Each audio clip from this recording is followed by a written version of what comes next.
Hi guys, நம்ம இன்னைக்கு பார்க்க போறது 4 மினிட்ஸ்ன்ற ஒரு பிஎல் தாய் டிராமா தான் பார்க்க போறோம். இந்த சீரிஸோட மெயின் லீட்ஸ் ஆல்ரெடி பிக்கஸ்ட் பிளாக் பஸ்டரான கின் போஷ்ல செகண்ட் லீடா இருப்பாங்க. இந்த சீரிஸ்ல இவங்களுடைய கெமிஸ்ட்ரி எப்படி ஒர்க் அவுட் ஆக போகுதுன்னு வாங்க பார்த்து தெரிஞ்சுக்கலாம். எபிசோட் ஸ்டார்டிங்லே ஒரு ஹாஸ்பிட்டல்ல பரபரப்பான ஒரு ஐசியூல ஒரு பேஷண்ட்டுக்கு ரொம்ப கிரிட்டிக்கலா ஆயிட்டு இருக்கு. ஆனா அங்க இருக்க நர்ஸ் எல்லாம் சொல்றாங்க பேஷண்ட்டுக்கு ஹார்ட் பீட் கரெக்டா தானே துடிச்சிட்டு இருக்கு அந்த மாதிரி. ஆனாலும் பேஷண்ட்டுக்கு எந்த இம்ப்ரூவ்மெண்ட்டும் இல்லை. அப்படியே நீங்க டாக்டர்ஸ் எல்லாம் பேசிட்டு இருக்க அதுக்கு பேரலரா ஒரு பையன் குத்தடி பட்டுக்கிட்டு அங்க நடக்க முடியாத நடந்துட்டு வந்துட்டு இருக்கான்.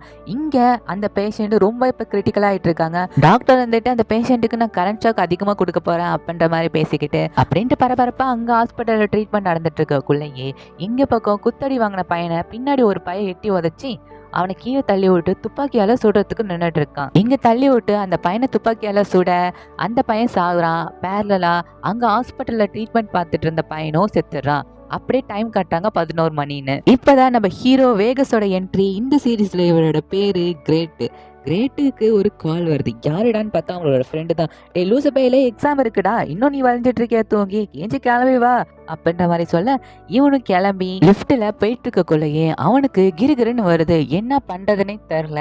ஹார்ட் பீட்டு படப்படன்னு ரொம்ப துடிக்குது.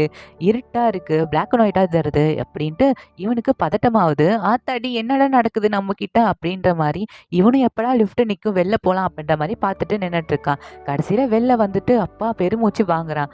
இது எதனால நடக்குதுன்னு ஒன்றும் அவனுக்கும் புரியல, நம்மளுக்கும் புரியல. அடுத்த சீன்ல ஒரு கார்பரேட் கம்பெனி தான் காட்டாங்க. அங்க ஒரு பையன் தான் நடந்து வந்துட்டு இருக்கான். அவனோட பேரு கானு.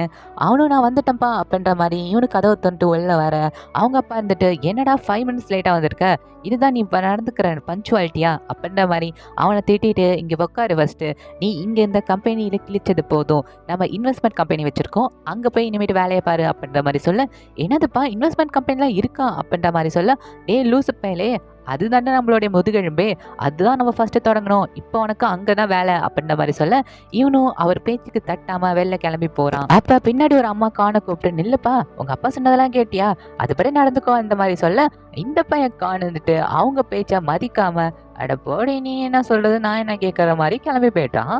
இங்க இவங்க உள்ள போனதுக்கு அப்புறம் அப்பா கிட்ட இப்ப நம்ம கான் இருக்க இடத்துக்கு வேற யார போட போறீங்க, நம்ம கிரேட்டை போடலாமா அவன் படிச்சு முடிச்சதுக்கு அப்புறம் அப்படின்ற மாதிரி கேட்க என்னது கிரேட்டா, அவன் ஃபர்ஸ்ட் படிச்சு முடிக்கிறோம் அப்புறம் வந்து நோட்டட்டும் இங்க அப்படின்ற மாதிரி சொல்ல அவங்க அம்மாவுக்கு மூஞ்சே மாறி போயிடுது. இந்த சீனெல்லாம் வச்சு பாக்குறப்ப கிரேட்டும் கானும் வந்துட்டு ஸ்டெப் பிரதர்ஸ் போல அப்படின்ற மாதிரி தான் தெரியுது. போக போக என்ன நடக்குன்னு பார்த்து தெரிஞ்சுக்கலாம். அடுத்த சீன்ல கிரேட் வந்துட்டு காலேஜுக்கு கார்ல போயிட்டு இருக்கான். அப்ப அவனோட ஃப்ரெண்டு வந்துட்டு கால் பண்ணி டே கால்குலேட்டர் நான் மறந்து வச்சுட்டு வந்துட்டேன்டா, நீ எடுத்துட்டு வரக்குள்ள அப்படின்ற மாதிரி சொல்ல இந்த பையன் இருந்துட்டு டே லூசு பையல எதுக்கு எடுத்தாலும் மறந்து வச்சுட்டு வருவியா, இரு நான் தேடி பார்க்கறேன் அப்படின்னு இவன் தேடி பார்க்க இவன்டே கால்குலேட்டர் இருக்காது. அவன் ஃப்ரெண்டு வந்துட்டு வரப்ப வாங்கிட்டு வாழப்பா அப்படின்ற மாதிரி இவனுங்க பேசிட்டு வரக்குள்ளேயே இவன் ஒரு சப்வேக்குள்ள போறான். அப்ப 10 அடிக்கு முன்னாடி ஒரு அம்மா படுத்து கிடக்குறாங்க அடிப்பட்டு. அதை பார்த்துட்டு கீழே இறங்கி வரான். அந்த அம்மாவும் பார்க்க இறந்த மாதிரி தான் இருக்கு. அதை பார்த்துட்டு இவன் பதட்டத்துல திரும்பி கார்ல உட்கார இவனோட உயிர் அவன் உடலை விட்டு பின்னாடி போற மாதிரி இவனுக்கு ஒரு ஃபீலிங் ஆகுது. பார்த்தா உண்மையிலேயே இவன் பின்னாடி தான் போயிருந்திருக்கான். வந்து பார்த்தா இவனுக்கு ஒன்றும் புரியல. கீழே கார்ல இருந்து இறங்கி பார்க்குறான். என்னடா நம்ம திரும்பி இதே டைமுக்கு வந்த மாதிரியே இருக்கே அப்படின்ற மாதிரி வாட்செல்லாம் பார்த்துட்டு இவனும் பதற்றத்திலே காரை இப்போ ஸ்லோவா ஓட்டிட்டு போறான். முன்ன வந்தப்ப ஃபாஸ்டா வந்திருப்பான், இப்ப ஸ்லோவா ஓட்டிட்டு போறான். அந்த பதட்டத்திலே இன்னமும் நடக்குதுடா அப்படின்ற மாதிரி இவனுக்கு குழப்பமாவும் இருக்கு நம்ம கிரேட்டுக்கு. இப்ப மறுபடியும் அந்த சபைக்குள்ள போக்குள்ள உண்மையிலே ஒரு அம்மா மேல இருந்துட்டு அழுதுட்டே நின்றுட்டு இருக்காங்க. இந்த காரு வரத்துக்கு ஒரு 10 அடி முன்னாடி கீழே விழுந்துடுறாங்க. நம்ம கிரேட்டும் இருந்துட்டு காரை நிப்பாட்டி அம்மா உங்களுக்கு ஒன்னாவலையா அப்படின்ற மாதிரி ஹாஸ்பிட்டலுக்கு போகலாம் அப்படின்ட்டு சொல்லிட்டு இருக்க அந்த அம்மா திமிரு பிடிச்ச அம்மாவா இருக்கும் போல, எப்பா என்ன ஹாஸ்பிட்டல சேர்த்துறாத, அப்படியே என்னை விட்டுட்டு நான் செத்து போறேன் அப்படின்ற மாதிரி சொல்ல அதெல்லாம் முடியாதுமா நான் கால் பண்றேன் அப்படின்ற மாதிரி இவனும் ஆம்புலன்ஸ் கால் பண்ணி அவங்கள ஏற்றி விட்டு போலீஸ் வந்து கேட்குறாங்க யாருப்பா டிரைவர் அப்படின்ற மாதிரி. இங்கே பேரலா ஹாஸ்பிட்டலில் ஒரு டாக்டரை கட்டுறாங்க. அவன் பேர் டாக்டர் டேனு. அவனுக்கும் நான் வெட்டியாக இருக்கிறதுனால இப்போ நான் கடலை போட்டே ஆகணும் அப்படின்ட்டு ஒரு ஆண்டிகிட்ட பேசிட்டு இருக்கக்குள்ளேயே இந்த அடிப்பட்ட பேஷண்ட்டு அங்கே வராங்க. நர்ஸாட்டி நக்கெல்லாம் வந்துட்டு எப்பா இப்போ உனக்கு வேலை வந்துருச்சு கிளம்பு அப்படின்ற மாதிரி சொல்ல இவனும் பின்னாடி திரும்பி பார்க்க அப்போ இன்னொரு டாக்டர் வந்து ஜாயின் பண்ணிக்கிறாங்க.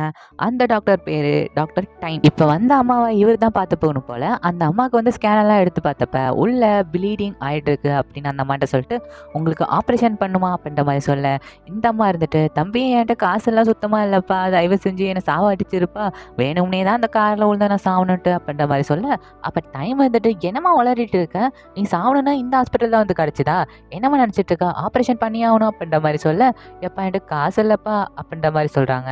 அப்போ டைம் இருந்துட்டு உங்கள் கூட பிறந்தவங்க உங்கள் ஹஸ்பண்டு பிள்ளைங்களாம் இருக்காங்களா அப்படின்ற மாதிரி கேட்க அந்த மாதிரி இருந்துட்டு எனக்கு ஒரே ஒரு பிள்ளை தான் இருந்தான் அவனும் என் கூட இல்லை அப்படின்ற மாதிரி சொல்ல இங்கே டைமுக்கு மனசே கேட்கல வெளில போயிட்டு ஆப்ரேஷன் தேட்டரை ரெடி பண்ணுங்க இந்த அம்மாவுக்கு ஆப்ரேஷன் அப்படின்ற மாதிரி சொல்லி ஆப்ரேஷனும் நல்லபடியாக முடியுது. இங்கே ஆப்ரேஷன்லாம் முடிச்சுட்டு வெளில கை கழுவிட்டு இருக்கக்குள்ள இன்னொரு டாக்டர் வந்துட்டு டே டைம் நீ நல்லா பண்ணுறடாப்பா நீ வெளில எந்த கிளாஸ் எடுக்கிறியா அப்படின்ற மாதிரி சொல்ல இல்லை டாக்டர் இங்கே முடிச்சதுக்கப்புறம் ஒரு நல்ல ப்ரைவேட் ஹாஸ்பிட்டலில் போய் வேலை செய்யணும் அதுதான் என்னோட ஆசை அப்படின்ற மாதிரி இங்கே டாக்டர்கிட்ட சொல்லிட்டு அவன் வெளில நடந்து வந்துட்டு இருக்கான். அப்போ நம்ம டேன் இருந்துட்டு டைமை பார்த்துட்டு என்னடா ஆப்ரேஷன்லாம் எப்படி இருக்கு நல்லா முடிஞ்சுதா அப்படின்ற மாதிரி கேட்க அதெல்லாம் முடிஞ்சுதுடா நல்லா தான் இருக்காங்க அவங்க இப்போ என்ன நீ கையில் வச்சுட்டு எடுத்துகிட்டு வர டப்பாலாம் என்னடா அப்படின்ற மாதிரி சொல்ல அதுவா என்னோட ரிசர்ச்டா நான் ஒரு ரிசர்ச் பண்ணுறேன் அப்படி என்னடா ரிசர்ச் பண்ணுறேன் அப்படின்ற மாதிரி டைம் கேட்க அதுவா அப்படின்ட்டு செவத்துல நம்ம டைனை சத்துட்டு அவன் மேலே சாயிற மாதிரி வந்துட்டு அதுவும் வேற ஒன்றும் இல்லை ஹார்ட் அரெஸ்ட்லாம் எப்படி வருது அதை முன்கூட்டி எப்படி தெரிஞ்சுக்கிறது அதுதான் வேற ஒன்றும் இல்லை அப்படின்ற மாதிரி சொல்ல அதுக்கான இப்படி பண்ணுவேன் கிறுக்கா அப்படின்ற மாதிரி இங்கே டைம் சொல்லிட்டு கிளம்பி போகிறான். இந்த சீனை கட் பண்ணிட்டு அடுத்த சீனை கானை தான் காட்டுறாங்க. கான் வந்துட்டு அவங்க அப்பா சொன்ன இடத்துக்கு போகிறான் இன்வெஸ்ட்மெண்ட் கம்பெனி. அது என்னன்னா கடல் தாண்டி ஒரு தீவில் இருக்க மாதிரி இருக்குது. இவனுக்கும் ஒன்றுமே புரியல. அங்கே போய் சாமுன்னு ஒரு ஆளை போய் பார்க்கணும்னு சொல்லியிருப்பாரு போல். நீங்கள் சாமுவா அப்படின்ற மாதிரி கேட்க ஆமாப்பா இம்மா நேரம் கழிச்சு வர மாதிரி இருக்கே அப்படின்ற மாதிரி சொல்லிட்டு அங்கே ஒரு இருடி போன பாலடைஞ்ச பில்டிங்க்கு கூப்பிட்டு போய் ஒரு கதவை திறக்கிறாரு. என்னங்க பூட்டிலாம் வச்சுருக்கீங்க அப்படின்னு சொல்ல ஆமாம் நாங்கள் பூட்டி தான் வச்சுருப்போம் உங்களுக்கு சாவி தந்துடுவோம் அப்படின்ற மாதிரி இந்த சொல்லிக்கிட்டே உள்ள கூப்பிட்டு போக அங்க நெடுநெடுன்ட்டு அம்மா பேரு செக்யூரிட்டி இருக்காங்க. உள்ள போன நம்ம கானுக்கு ஒன்றும் விளங்கல. இங்க என்னங்க நடந்துட்டு இருக்கு ஒரு மாதிரியா இருக்கு. இன்னும் சொன்ன கம்பெனி தானே எங்க அப்பா சொன்னாரு அது பேக் போன் தான் சொன்னாரு அப்படின்ற மாதிரி சொல்ல ஆமாங்க என்னங்க நினைச்சிட்டு இருக்கீங்க இங்க மில்லியன் கணக்குல நாங்க சம்பாதிப்போம் அப்படி என்னங்க இது அப்படின்ற மாதிரி கான் கேட்க இது ஜஸ்ட் ஆன்லைன் கேம் தாங்க அப்படின்ற மாதிரி சொல்ல சி இதுதான் இந்த ஆள் பேக் போன் சொல்லிட்டு இருக்கானா அப்பங்காரன் அப்படின்ற மாதிரி புலம்பிக்கிட்டேன். ஒரு லாக்கர் ரூம் மாதிரி இருக்கு அங்கே கூட்டு போகிறான் அந்த ஆள். இவனை போயிட்டு இங்கே தான் முக்கியமான டாக்குமெண்ட்ஸ்லாம் இருக்கும் இதை பற்றி அப்புறம் சொல்லலாம் இப்போ போகலாம் அப்படின்ற மாதிரி இவனை கூப்பிட்டு போக இங்கே ஒரு அழகான ஒரு பையனை காட்டுறாங்க. இவன் வேற யாருமே கிடையாது நம்ம கானோட பாய் ஃப்ரெண்டு தான் போல. இவன் வீட்டுக்கு கான் அங்கே வர என்ன நீ சொல்லதுக்குள்ளதான் வந்துட்ட அப்படின்ட்டு கிஸ் எல்லாம் பண்ணி லவெல்லாம் பரிமாறிக்கிறாங்க. அப்போ இருடா நான் கொஞ்சம் வேலை செஞ்சுட்டு வரேன் அப்படின்ற மாதிரி சொல்ல கானு கூப்பிட்டு என்னடா நான் கொடுக்குற காசு உனக்கு பத்தலையா வேலை செய்கிற அப்படின்ற மாதிரி சொல்ல இல்லை இல்லை நானும் செய்யணும்ல வேலை அப்படின்ற மாதிரி அந்த பையன் சொல்ல சரி எதுக்கு டல்லா இருக்க அப்படின்ற மாதிரி இந்த பையன் கேட்குறான். அதுக்கு கான் வந்துட்டு எங்கள் அப்பா புதுசாக ஒரு வேலை பார்க்க சொல்லியிருக்காரு அதை நினச்சதான் அப்படின்ற அப்படி என்ன வேலை அப்படின்ற மாதிரி இந்த பையன் கேட்க அதை மழுப்புறதுக்காக கான் வந்துட்டு அந்த பையனுக்கு கிஸ் பண்ண என்ன இது மட்டும் தானா அப்படின்ற மாதிரி அந்த பையன் கேட்க இது மட்டுமா வாச்சலாம் அப்படின்ட்டு இவனுங்க ரொமான்ஸை ஸ்டார்ட் பண்ணுறாங்க. அப்படியே கொஞ்சம் கசாமசானும் இருக்கானுங்க. இப்படி இவனுங்க இன்டிமேசியாக இருக்கக்குள்ள கானோட அப்பா கானுக்கு கால் பண்ணிட்டு எப்பா வீட்டுக்கு கிளம்பி வாப்பா அப்படின்னு சொன்னோடனே இவனை பாதியிலே விட்டுட்டு கானு அங்கேருந்து கிளம்பி போகிறான். இப்போ இவனுங்க 2 பேரும் பாய் ஃப்ரெண்டா அப்படின்றதே எனக்கு ஒரு டவுட்டாக தான் வந்திருக்கு. என்ன நடக்குதுன்னு போக போக பார்த்து தெரிஞ்சுக்கலாம். இங்கே அப்பா இருந்துட்டு நம்ம கிரேட்டு பையில நல்லா கழுவி ஊற்றிட்டு இருக்காரு. ஏன்னா அந்த ஆக்சிடெண்ட்டை பற்றி நான் போலீஸ்கிட்ட எப்படியாச்சும் சொல்லி வெளில எடுக்க சொல்லிட்டேன். அந்த ப்ராப்ளமும் சால்வ் ஆயிடுச்சு. ஆனால் மறுபடியும் இது மாதிரி பண்ணிட்டு இருந்தேன்னு வச்சுக்கோயேன் மரியாதை உனக்கு அவ்வளோதான் அப்படின்ற மாதிரி சொல்ல அங்கே கிரேட்டோ இருந்துட்டு காதலை வாங்காமல் அந்த டைமுக்கு நம்ம எப்படி வந்தோம் திரும்பி பின்னாடி எப்படி வந்தோம் அப்படின்ற மாதிரியே யோசிச்சுட்டு உட்காந்துட்டு இருக்கான். அம்மாவும் இருந்துட்டு அப்பா கேட்ட அதான் ஒன்றும் நடக்கல இல்லைங்க இனிமேட்டு புள்ள பார்த்து நடந்துப்பான் சுதனமா அப்படின்னு சொல்ல அவங்க அப்பா நீ செல்லம் கொடு அப்படின்ற மாதிரி அம்மாவே வைக்கிறாங்க. இந்த சீனை கட் பண்ணிட்டு அடுத்த சீனில் இங்கே கிரேட்டுக்கு ஒன்றுமே புரியல ஒரே மாதிரி இல்யூஷன்லேயே இருந்துட்டு இருக்கான். என்னன்னா அவனோட டைம் 11 மணின்னு காட்டுது என்னடா அதுக்குள்ளே இவ்வளோ லேட் ஆகிடுச்சா அப்படின்ற மாதிரி அவன் அண்ணன் வாட்சை போய் பார்க்க அவன் வாட்சில் மணி 7:10 தான் ஆகும். என்னடா இது நம்மளுக்கு குழப்பமாகவே இருக்கே அப்படின்ற மாதிரி இவனும் குழப்பத்திலே சிகரெட் அடிக்க உட்கார அப்போ கான் வந்துட்டு லூசு பையன் சிகரெட் பிடிக்கக்கூடாதுன்னு எத்தனை தடவை சொல்லியிருக்கேன் அதெல்லாம் பிடிக்காதடா அப்படின்ற மாதிரி சொல்ல அட போடக்கு இருக்கா உன் மூஞ்சுக்கு முன்னாடி தான் பிடிக்கல அப்படின்ற மாதிரி இவன் சொல்லிட்டு ஃபோனை பார்க்க 7:13 தான் காட்டும். இங்க பாரு, என்னோட வாட்ச்ல ஒரு டைம் காட்டுது, ஃபோன்ல ஒரு டைம் காட்டுது. இந்த மாரி காலைலேருந்து எனக்கு ஒரே குழப்பமா இல்யூஷனா நடந்துட்டு இருக்குடா. ஒன்னும் புரியல. நான் ஃபியூச்சர பார்த்தேன் அப்படின்ற மாரி சொல்ல, அவன் அண்ணன் கான் வந்துட்டு, என்னது ஃபியூச்சர பத்தியா? என்ன போதையில கீதையில இருக்கியாடா? குடிச்சிருக்கியா? அப்படின்ற மாரி கேட்க, அதெல்லாம் இல்லடா கிறுக்கா. என்னமோ எனக்கு முன்கூட்டியே நான் ஃபியூச்சர பார்த்த மாரியே ஒரு ஃபீலிங்கு அப்படின்ற மாரி சொல்ல, ச்சீ அதெல்லாம் ஒண்ணும் கிடையாது. மனக்குழப்பத்துல இருப்ப. அதெல்லாம் விட்டுட்டு படிக்கிற வேலைய பார்த்து நல்லா மார்க் வாங்கு. அப்பதான் ஃபியூச்சர்ல நீ நல்லா இருக்கலாம் அப்படின்ற மாரி சொல்ல, கானு சரிடா உங்க அம்மாவை மிஸ் பண்றியா அப்படின்ற மாரி கிரேட் கேட்குறான். ஆமா இப்ப எதுக்குடா அதை பத்தி கேட்குறேன்? அதெல்லாம் ரொம்ப வருஷமா ஆகுதுல்ல, அதெல்லாம் மறந்து போச்சு பழகி போச்சு அப்படின்ற மாதிரி இவனுங்க இங்க பேசிட்டு இருக்கக்குள்ள இந்த சீனை கட் பண்ணிட்டு அடுத்த சீன்ல டாக்டர் தைமை தான் காட்டுறாங்க. டாக்டர் தைமைக்கு ஒரு பாட்டி இருப்பாங்க போல, அவங்கள இந்த பையன் தான் கவனிச்சிருப்பான் போல. சரி பாட்டி வாங்க நான் சமைக்கிறேன் சாப்பிடலாம் அப்படின்ற மாதிரி இவன் ஃபுல் சமையலையும் சமைச்சிட்டு வந்து மாத்திரை சாப்பிட்டீங்களா அப்படின்ற மாதிரி கேட்க, பாட்டியும் திருத்துன்னு முழிச்சிட்டு இல்லை சாமி அப்படின்ற மாதிரி சொல்ல, என்ன பாட்டி மாத்திரை கண்டிப்பாக சாப்பிடணும்ல அப்படின்ற மாதிரி மாத்திரை எல்லாம் சாப்பிட வச்சுட்டு இவங்களையும் சாப்பிட வைக்கிறான். அப்படியே இந்த சீனு கட் ஆகுது. அடுத்த சீன்ல நம்ம கிரேட்டுக்கு கனவா வருது, அந்த அம்மாவுக்கு அடிபட்டது அதெல்லாம் ஞாபகம் வருது, இவனும் எரிஞ்சிக்கிறான். அப்படியே இந்த சைடு பேரலா காட்டாங்க. நம்ம டாக்டர் டேன் வந்துட்டு ஹார்ட் அட்டாக் வரதுக்கு முன்னாடி அவங்களுக்கு எப்படி ஃபீலிங்காக இருக்கும் அப்படின்ற மாதிரி ஒரு பேஷண்ட்டையும் கேட்டு தெரிஞ்சிட்டு இருக்கான். எனக்கு இந்த மாதிரி தலை சுத்தும், எனக்கு இந்த மாதிரி கண்ணெல்லாம் இருட்டிக்கிட்டு வரும், படப்படன்னு ஆகும், வேர்த்து கொட்டும் அப்படின்ற மாதிரி ஒரு பேஷண்ட்டும் சொல்லிட்டு இருக்க.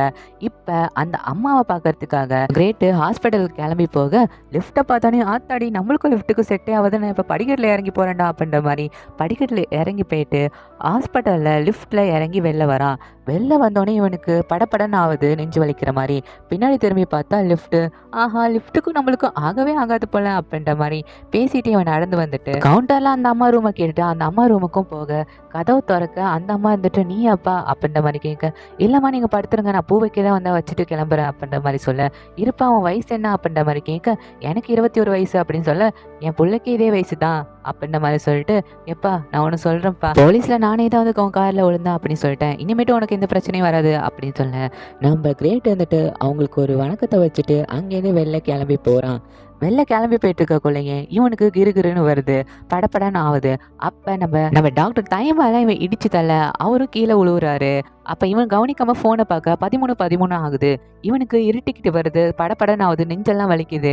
பார்த்தா இவன் கவுண்டர்ல நின்றுட்டு இருக்க மாதிரி இருக்கு. அப்ப மணி பார்க்க 13:10 ஆகுது. இப்ப என்னன்னா இவனுக்கு 4 நிமிஷம் நடந்தது திரும்பி ரிவர்ஸ் ஆயிடுச்சு. இப்ப இங்க கிரேட் வந்துட்டு நான் இன்னும் அந்த அம்மாவை பார்க்கலையா அப்படின்ற மாதிரி கேட்க, நர்ஸ் வந்துட்டு நீ போய் பார்க்கலாம் அப்படின்ற மாதிரி சொல்ல, இல்ல இந்த அம்மாட்ட நீங்க பூவை கொடுத்துருங்க நான் கிளம்புறேன் அப்படின்ற மாதிரி இந்த பக்கம் திரும்ப நம்ம டாக்டர் டைம் வந்துட்டு அந்த பக்கமா வரக்குள்ள இவனுக்கு ஃபியூச்சர் தெரியுது. அப்ப இவனுக்கு 2 பேரும் ஒன்னா இருக்க மாதிரி இருக்கு, அதுவும் இன்டிமேசியா. இதை பார்த்துட்டு ரொம்ப ஷாக் ஆகுறான் நம்ம கிரேட்டு. இவன் கூட நான் ஏன் இருக்கேன் அப்படின்ற மாதிரி இவன் யோசிச்சுட்டு இருக்கக்குள்ள ஒரு பொண்ணு வந்துட்டு டாக்டர் டேனை போய் பார்க்குறாங்க. சொல்லுமா உனக்கு ஹார்ட் அட்டாக் வந்தப்ப நீ என்ன பண்ண அப்படின்ற மாதிரி சொல்ல, எனக்கு 4 நிமிஷம் ஃபியூச்சரை பார்த்த மாதிரி இருந்தது டாக்டர் அப்படின்ற மாதிரி அந்த பொண்ணு சொல்ல, இங்கே கிரேட் வந்துட்டு டாக்டர் டைம் பின்னாடியே ஃபாலோ பண்ணிட்டு போறான். ஏன்னா ஃபியூச்சர்ல எப்படி நடக்குது எதனால அப்படின்ற மாதிரி தெரிஞ்சுக்கிறதுக்காக. இங்கே இவன் இப்படி குழப்பத்தோட நிற்கக்குள்ளேயே கரெக்டா நம்ம டைம் வந்துட்டு வெளில வர இவனும் உள்ள போறான். அப்படியே இவங்க 2 பேரும் இடிச்சுக்கிட்டு கீழே பார்த்துட்டே இருக்காங்க. அப்படியே எபிசோட் 1 இங்கே முடியுது. இந்த எபிசோட பத்தி நீங்க என்ன நினைக்கிறீங்க? டாக்டர் டைமுக்கும் கிரேட்டுக்கும் அடுத்தடுத்து கெமிஸ்ட்ரி எப்படி ஒர்க் அவுட் ஆக போகுதுன்னு வாங்க அடுத்த எபிசோட்ல பார்த்து தெரிஞ்சுக்கலாம். இந்த வீடியோ உங்களுக்கு பிடிச்சிச்சுன்னா மறக்காம சப்ஸ்கிரைப் பண்ணிக்கோங்க அடுத்த வீடியோ பார்க்கறதுக்கு. அப்படியே லைக்கும் போட்டுருங்க. อย่าลืมกดไลค์กดแชร์แล้วก็กด Subscribe พวกเราด้วยครับแล้วก็อย่าลืมนะครับกดกระดิ่ง